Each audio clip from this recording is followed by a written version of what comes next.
Do you have a healthy relationship with the quest for excellence?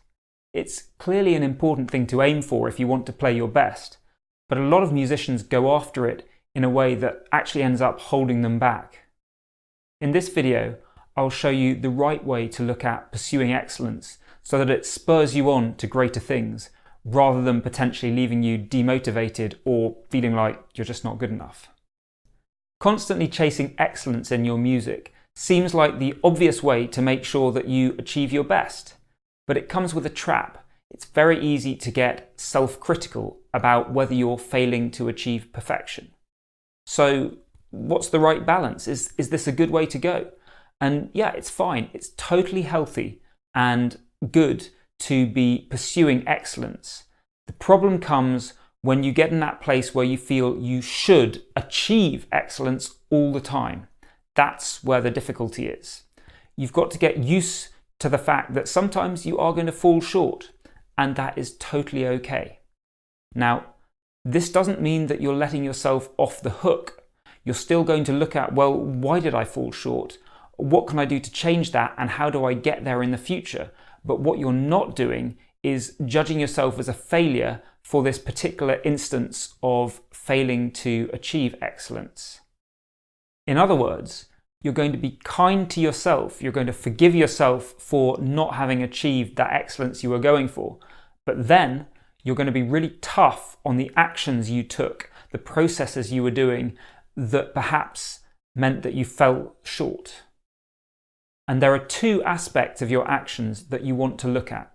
The first is to ask yourself, did I give it my full effort in the moment?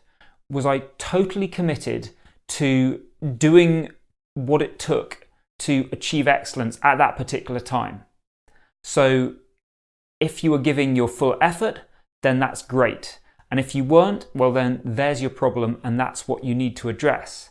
But notice that you're not judging yourself, you're judging the action. So the fact that you didn't give your full effort in the moment does not mean that you're a terrible person or a terrible musician or that there's something wrong with you. You're just looking at it and saying, okay, that was the issue. In the future, I want to make sure that I give it my full effort to achieve excellence. And the next question to ask yourself is, was I suitably prepared? Were you suitably rehearsed when this moment came along where you didn't quite achieve what you'd hoped you would? Or had you not really done enough work beforehand and you were just showing up hoping that things would work out okay? Because if that's the case, then that's what you need to look at fixing in the future. Doing enough work beforehand so that you're suitably prepared. But again, notice that this is not about you as a person. This is about the actions that you took or you didn't take in the past. And that's what you're looking to correct. There's no beating yourself up for being unworthy. It's just about, what can I do differently in the future that is going to lead to me getting closer to excellence next time? And in both of these cases, do remember that the result is totally fine. The fact that you didn't achieve the excellence that you were looking for, that's okay. What's important is that you were aiming for it, you were aware of whether you got there or not, and now you've learnt from the experience. You've looked at, well, what is it that I can do next time to get there? Do I just need to give more of my effort and focus in the moment? Did I actually need to do more work in advance so that I was properly prepared for it? And if you actually answered no to both of those questions, I think I gave it my full effort and I think I was well prepared, then perhaps your expectations were a little high and you just need to cut yourself a little bit of slack this time round. Now, I definitely recommend checking out my video on reducing self-criticism next. And if you'd like to go further with developing a healthy attitude to excellence, then your mindset is a great place to start.